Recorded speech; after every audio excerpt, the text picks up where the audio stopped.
You ask Tiger to solve. This deals with linear equations with one unknown. The final result is x equals -7/6. Let's solve it step by step. Simplify the expression. Expand the parentheses. Multiply the coefficients.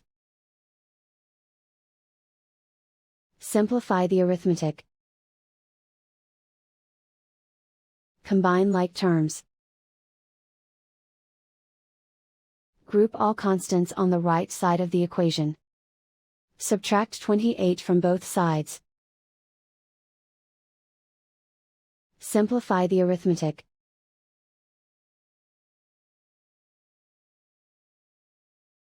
Isolate the x. Divide both sides by 24. Simplify the fraction. Find the greatest common factor of the numerator and denominator.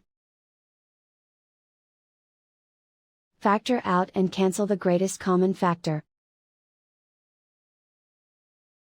And so the final result is x equals -7/6.